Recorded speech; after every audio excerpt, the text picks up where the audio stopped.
vecinos afectados por la construcción de este edificio irregular, el cual ha venido a destruir las casas de a los lados y la de atrás, y que debido a que fue construido bajo el amparo del poder político y económico y sin haber contratado ingenieros y arquitectos calificados para hacerlo, lo cual hizo que tuviera muchos errores de ingeniería y es lo que ha ocasionado el hundimiento tan tremendo que vemos.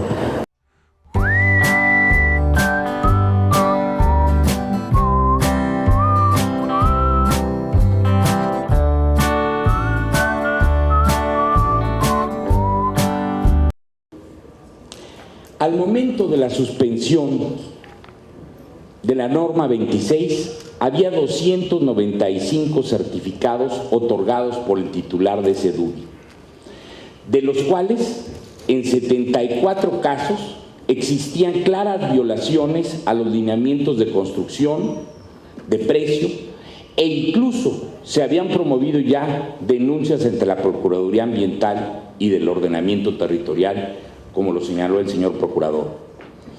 Es decir, que alrededor de 1 de cada 4 certificados presentó alguna anomalía o ilegalidad. Esto nos habla de un coto de caza en el que el más poderoso es el que va a imponer la voluntad a los demás. Pero lo principal es que todas estas políticas sociales de vivienda no están inmersas en un desarrollo urbano sustentable e integral.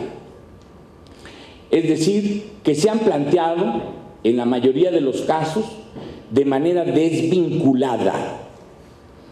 Y por lo tanto estamos viviendo los excesos sociales de algunos constructores, no todos. Yo no me lavo las manos, he trabajado con algunos constructores y al no lavarme las manos les puedo decir, he trabajado con algunos constructores muy honestos, porque también privilegio con quién me asocio y con quién no. Sin embargo, en mis 35 años de luchas de causas ciudadanas, prefiero hablar de mi defensa de los ciudadanos que mi defensa de los constructores, porque los constructores que se apegan a la ley no tienen nada que reprocharles. Es necesario detener el crecimiento urbano desordenado que ha prevalecido debido a la corrupción social y como producto de programas públicos desvinculados entre sí. El Plan de Desarrollo Urbano Sustentable e Integral debe definir, orientar, supervisar e interrelacionar de manera transparente a todos los programas públicos, locales y federales, privados y sociales, que doten de calidad de vida a la población de un territorio determinado. La planeación urbana tiene que ser dinámica, tanto o más que el ritmo del crecimiento demográfico, económico y social de nuestra ciudad. Solo así el Distrito Federal podrá ser económicamente viable, ecológicamente sustentable.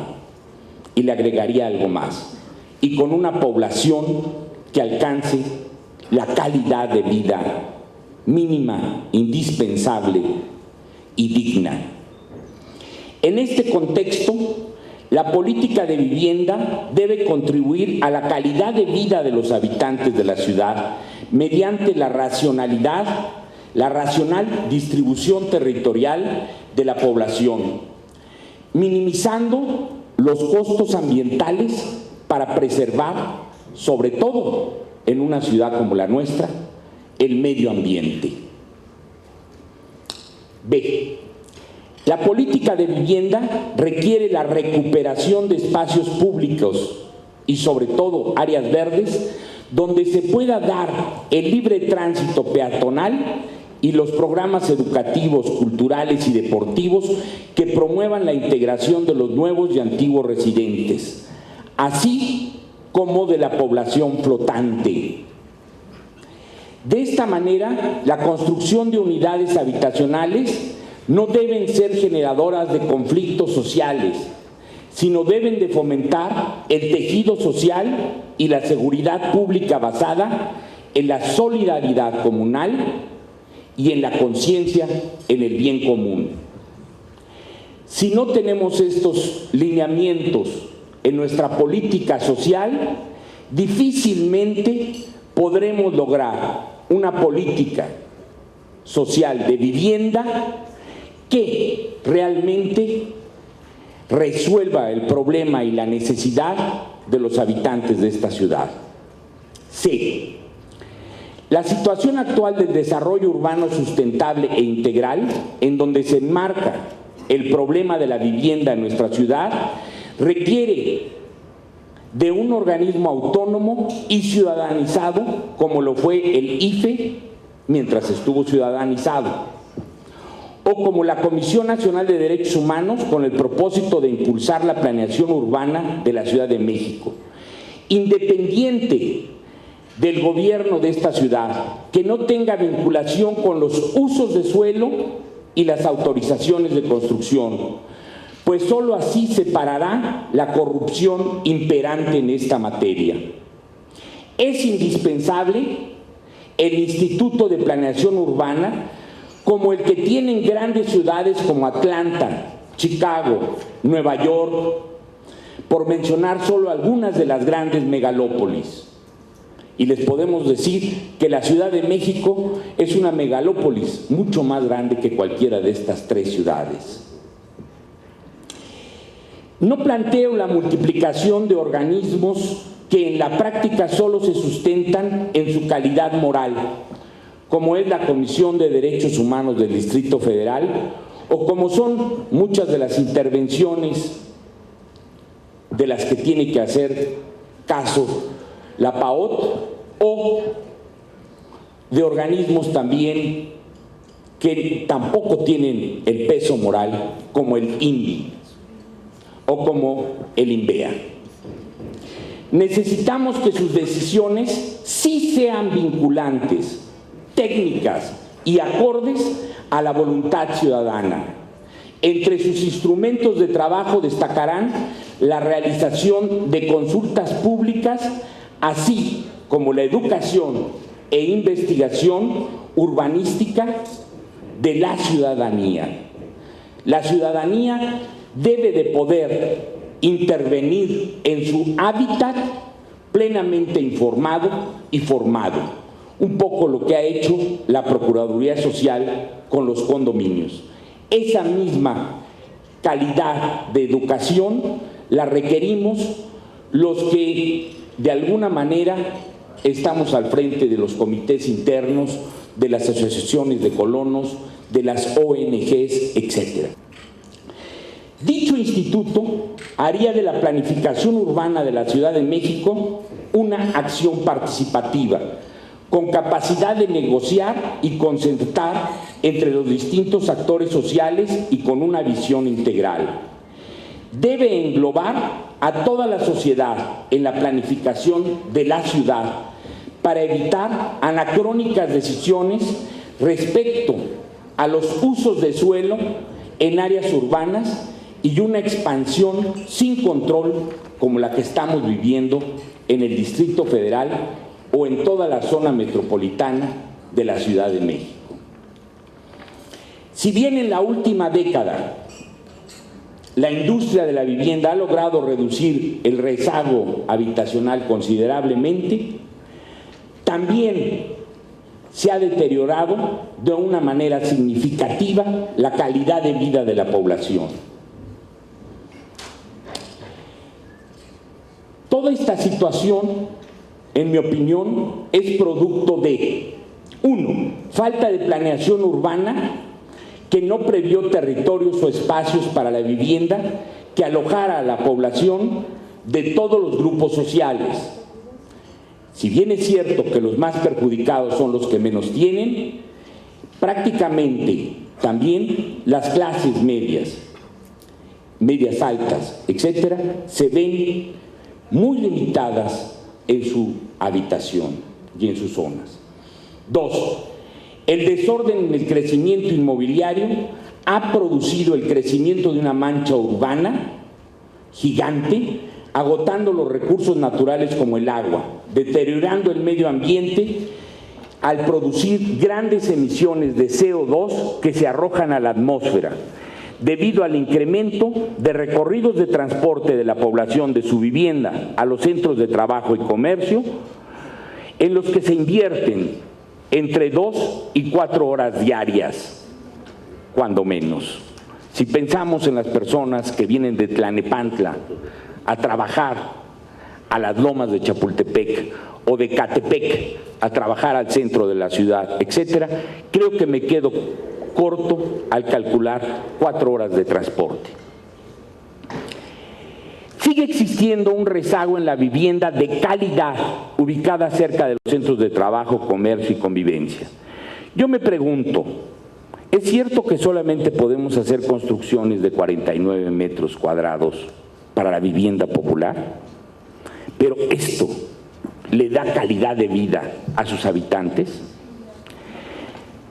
Cuarto, prevalece un desorden territorial en donde es difícil cumplir con las funciones sociales mínimas de los centros urbanos. Entre ellas, hábitat, trabajo, salud, educación, comercio y abasto, convivencia social. 5. Se requiere mantener la producción intensiva de vivienda de interés social e interés medio para hacer frente al rezago habitacional que aún se padece y se seguirá padeciendo según los pronósticos demográficos, cuando menos por 1 o 2 décadas más. Frente al programa de la megalópolis y la vivienda es necesario plantear un desarrollo urbano sustentable e integral, que me permito definir como el conjunto de políticas públicas integradas de ordenamiento territorial de las ciudades con objeto de mantener e incrementar la calidad de la población, respetando el medio ambiente y sin comprometer los recursos para las generaciones futuras. Las políticas públicas coherentes e integradas transversalmente promueven la satisfacción de necesidades básicas a la población asentada en un territorio, entre las que debemos de destacar la alimentación, la salud, la educación, el trabajo, vivienda, cultura, recreación y movilidad. Entre los principales indicadores de este desarrollo urbano sustentable e integral que considero se deben de tomar en cuenta para una política de vivienda están: los condominios se ofrecen a precios competitivos y con financiamientos a largo plazo, accesibles a la población con menores ingresos y a los grupos de la clase media. Las unidades habitacionales tienen y están rodeadas de espacios públicos que favorecen la convivencia social, la integración vecinal y el fortalecimiento del tejido social. Estas unidades están cercanas a los centros de trabajo y comerciales, aunque se evita la convivencia de áreas industriales y de vivienda por motivos de salud pública y de protección civil. Cuentan con amplias áreas verdes que prestan servicios ambientales tanto al vecindario como a la ciudad. Poseen en sus cercanías centros de salud pública, deportivos, escuelas, centros culturales y de esparcimiento. En las zonas donde se construyen se cuenta con infraestructura, equipamiento y servicios urbanos. Esto es lo que debería de tomar en cuenta una política social de vivienda para la Ciudad de México. Me voy a saltar algunos párrafos y terminar diciéndoles: el desarrollo urbano sustentable e integral parte de la concepción de la ciudad como un sistema muy complicado donde conviven millones de personas, interactúan millones de personas en un espacio delimitado. En la ciudad convergen múltiples intereses particulares y colectivos, y se deben de considerar cuando menos 3 dimensiones que interactúan entre sí: las socioorganizativas, ambientales y económicas, cada una buscando una meta que no se dará si no se dan las otras dos. La calidad de vida de los pobladores de la ciudad está íntimamente vinculada con la sustentabilidad ambiental y la viabilidad económica.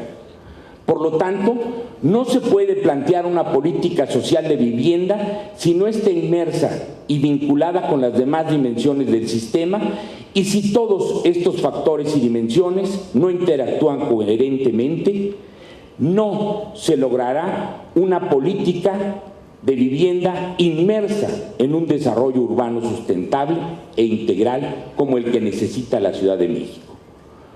Por lo tanto, el desarrollo urbano sustentable e integral crea un hábitat armónico en el que se respeten los derechos humanos de las personas, en el que las situaciones de marginación sean reducidas a su mínima expresión debido a su viabilidad económica. Es decir, la ciudad es un lugar racional y equilibrado en el que se honra la dignidad del ser humano sin importar su condición social. Se goza de seguridad y bienestar social gracias al fortalecimiento del tejido social y no a la ruptura continua de este. Existe respeto y se mantiene el equilibrio del medio ambiente que propicia la salud de la población y la recuperación y mantenimiento de los recursos ambientales. En general, con esto, lo único que deseo plantear es que la norma 26, la norma 30 y 31, en sus múltiples versiones que he logrado conseguir, en sus múltiples apartados, etcétera, están totalmente desvinculadas de un modelo de desarrollo urbano sustentable e integral. Muchas gracias.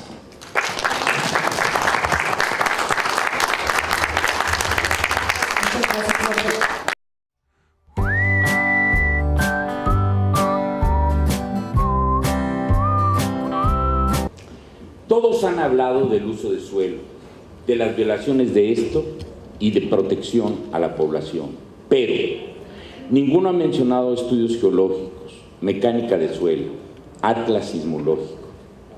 Tiene toda la razón. Yo de mi ponencia solo leí la tercera parte y me voy a permitir contestarle un punto porque considero que esta es una de las bases que debería de tener una política de vivienda social, auténtica. Sí traía algunos instrumentos que no quise abundarlos, quizá por demasiado técnicos y que creo que no sería el foco. Pero voy a leer solamente uno. Al revisar estas iniciativas de ley 30, 31, las 5 o 6 versiones que han caído en mis manos, llegué a algunas conclusiones.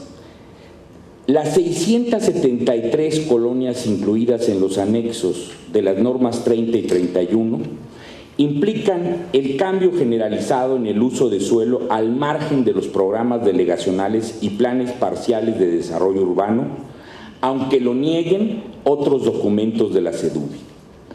Lineamientos tan amplios no pueden aplicarse a una ciudad ubicada en una zona de alta sismicidad que no cuenta con estudios de mecánica de suelos de cada colonia, ni un atlas de riesgo de las 16 delegaciones de la Ciudad de México. Hay un delegado que ahora presume que ya tiene una, pero los otros 15, pues al menos yo en los medios de comunicación no he visto que tenga su atlas de riesgo. Habría que recordar que los anexos incluyen colonias que fueron severamente afectadas por los sismos de 1985, circunstancias que incrementan los riesgos con la construcción de condominios de cualquier tipo, de vivienda popular, de interés social, o de vivienda media, o de vivienda para la clase alta. Evidentemente, una de las grandes deficiencias que tienen estas iniciativas de proyectos de norma 30 y 31 es que en ningún momento han considerado la necesidad imperiosa de realizar estudios sobre el suelo, estudios sobre sismicidad, etcétera. Y que de esas 673 colonias, yo identifiqué 10 o 12, en las cuales, cuando trabajé para el fideicomiso del patrimonio de reconstrucción de la Ciudad de México después del terremoto de 85, de ahí recogimos muchos edificios destruidos que fuimos a meter a la ex mina de la Mexicana, y que por eso me opuse por completo a que se construyera ahí, porque sé el enorme peligro que existe. Y no obstante que entregué estudios de sismicidad, estudios de mecánica de suelos de la Mexicana, las autoridades nunca se dieron a la tarea ni de rechazarme, ni de refutarme, ni de tomar en cuenta esos estudios que entregué. Considero que estas normas deben de tomar en cuenta estos casos específicos de mecánica de suelos y de atlas de riesgo de cada una de las colonias.